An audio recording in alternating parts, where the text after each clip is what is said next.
आज आरंभ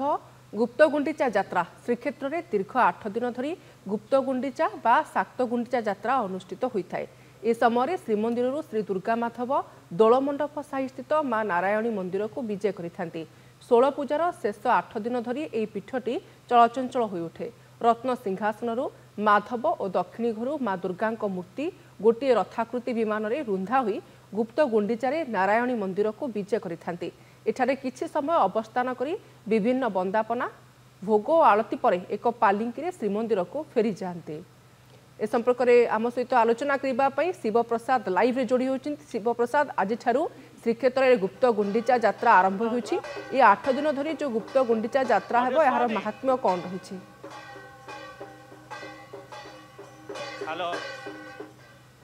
शिवप्रसाद शुणी पारुछंती, आज श्रीक्षेत्र में गुप्त गुंडीचा यात्रा आरंभ होती, यार महात्म्य कौन रही?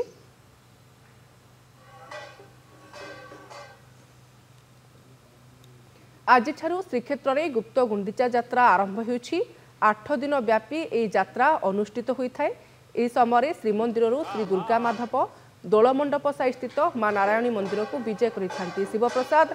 जानापी चाहिए श्रीक्षेत्र में गुप्त गुंडीचा यात्रा होती, माँ नारायणी मंदिर को दुर्गा माधव विजय करेंगे, ये पर्वर महात्म्य कौन?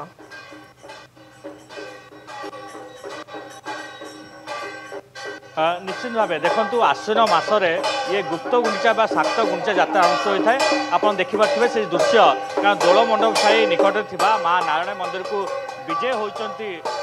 दुर्गा माधव, जेहेतु दुर्गा माधव को उपासना करा जाए एवं ये आश्विन मसरे दुर्गा रूपी माँ लक्ष्मी एवं माधव रूपी श्री जगन्नाथ को आज विजय करा जायछि। एवं प्राय आम कह 16 पूजा समय भितर 8 दिन एवं ये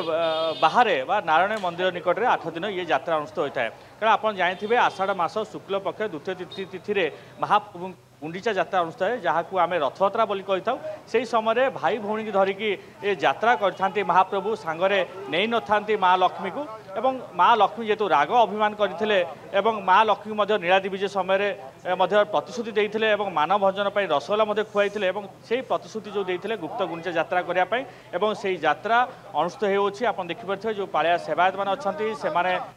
यात्रा अनुष्ठित कर नारायण मंदिर निकट में विजय होती दुर्गा माधव एवं एठी विशेष भाव में पूजा अर्चना करा भोग करा ये जो विधि परंपरा रही है विधि परंपरा अनुजाई ये महाप्रभुंकर ये गुप्त गुंडीचा बा शाक्त गुंडीचा यात्रा अनुष्ठित होती। आम कह जो 16 पूजा जो भाई कहती 16 पूजार जो बाहर जो प्रथम 8 दिन श्रीमंदिर भितर अनुष्ठित होता है शेष 8 दिन ये नारायण मंदिर को दुर्गा माधव आसती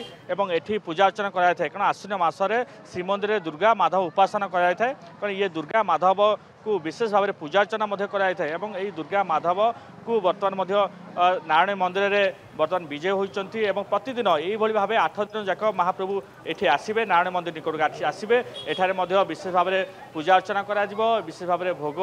अनुष्ठित हो यहाँ देखापी समस्त श्रद्धा मानकर से उत्साह रही। आप देखु ये दोलमंडप साही निकट में नारायण मंदिर ये जेहेतु अवस्थित रही आप देखिपे महाप्रभु रथ पर से विमान रे विजय होती दुर्गा माधव विजय होती एवं जो सेवायत मान रही स्वतंत्र जो पालिंकी रही से पालिंकी साहाय्य आनीचंती एवं एठी नारायण मंदिर जो रही ठाकुर अच्छा शाक्त गुंडीचा आस्थान एठी जो माँ नारायण मंदिर एवं एठी विशेष भाव में ये पूजा अर्चना कराई था। कारण आश्विन मसरे ये विशेष भाव में ये पूजा अर्चना कराई था। कारण माँ लक्ष्मी की जिते प्रतिश्रुति देते नीलाद्रि विजय समय से प्रतिश्रुति को रक्षा करने ये शाक्त गुंडीचा यात्रा अनुष्ठित होता है। आप सीधा सड़क से दृश्य देखिपे नंदीघोष टीवी माध्यम महाप्रभु जेहेतु नारायण मंदिर निकट में विजय होती महाप्रभुंकर से अनन्य यात्रा अर्थात आम कह लंबा यात्रा ये से लंबा यात्रा बर्तमान अनुष्ठित होती। आम कह से आध्यात्मिक परिवेश सृष्टि होती सबू भक्त श्रद्धालु मैंने उपस्थित रही दुर्गा माधव को दर्शन करुँच नीति की बेस उपभोग करेंगे जो रही परंपरा रही से परंपरा अनुजाई ये यात्रा अनुष्ठित कराऊँच। कारण प्राय आम कह कारण ये 16 पूजा समय 16 दिन जाक भितर 8 दिन बाहर 8 दिन ये एक लंबा जो रही पूजा रही यात्रा रही यात्रा अनुष्ठित होता है जेहेतु माँ लक्ष्मी को से प्रतिश्रुति जो देते से प्रतिश्रुति पालन कर महाप्रभु एवं महाप्रभुंर से विशेष नीतिकांति एवं ये 8 दिन जाक बर्तमान दुर्गा माधव ये आसवे जेहेतु आज प्रथम दिन रही प्रथम दिन में दुर्गा माधव आसी पहुँचती नारायणी मंदिर निकट में दोल मंडप साई अवस्थित होता ये विशेष पूजा अर्चना कर सबू सेवायत मैंने जो पालिया सेवायत मैंने अच्छा आप देखिपे दृश्य देखुए सबू सेवायत उपस्थित रे ये पूजा अर्चना बर्तमान जेहेतु जो विमान रही दुर्गा माधव रही देखु से पूजा अर्चना आरंभ होती पूजा अर्चना करा महाप्रभु निकट में भोग लगी ये विशेष नीतिकांति ये सकाळ धूप पर ये नीति जेहेतु अनुष्ठित हो प्रतिदिन अर्थात आम कह ये 8 दिन जाक सकाळ धूप पर ये नीति अनुष्ठित होता है देखिपे जो भाव महाप्रभुर विशेष जो नीति रही है से नीति अनुष्ठित करा सिंहारी सेवायत मैंने अच्छा पालिया सेवायत मैंने अच्छा महाप्रभुंर से अनन्य परंपरा अनन्य यात्रा जहाँ को आम गुप्त गुंडीचा यात्रा कही था से यात्रा अनुष्ठित करा निहाती भाव केउना केउंटी कहीपर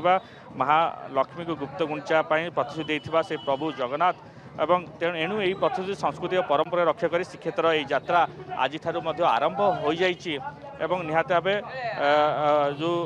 कहवा एक प्रकार सकाळ धूप नीति पर दुर्गा माधव को स्वतंत्र विमान में विजय करा विजय समय घंट छता काहाली विजय विजय होगा सह ये नारायण मंदिर निकट को अणा निहाती भाव आप देखिपे से अनन्य दृश्य कारण महाप्रभुंर अनेक नीतिकांति रही है अनेक नीतिकांति करा से जो रही स्वतंत्र नीतिकांति नारायण मंदिर निकट में करा सबू आप देखो जो पालिया सेवायत मान रही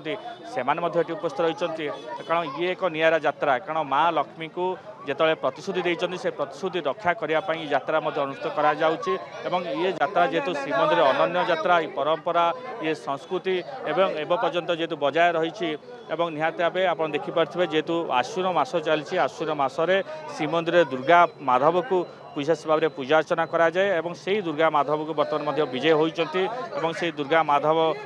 को गुप्त गुंडीचा यात्रा शाक्त गुंडीचा यात्रा कहुए जेहेतु प्रथम 16 पूजार प्रथम 8 दिन श्रीमंदिर भितर अनुष्ठित होता है शेष 8 दिन नारायण मंदिर को आसी था यही यात्रा एक निरा यात्रा सबू ये केवल आम कहवा ये दोल मंडप निहाती शिव प्रसाद आज श्रीक्षेत्र में गुप्त गुंडीचा यात्रा एवं जहाँ नीतिकांति विधि विधान रोचे से सबू आरंभ हो सारी ये सीधा प्रसारण आम देखिपु बहुत बहुत धन्यवाद शिव प्रसाद आपण समस्त सूचना शिव प्रसाद ए संपर्क में अधिक सूचना देउथिले।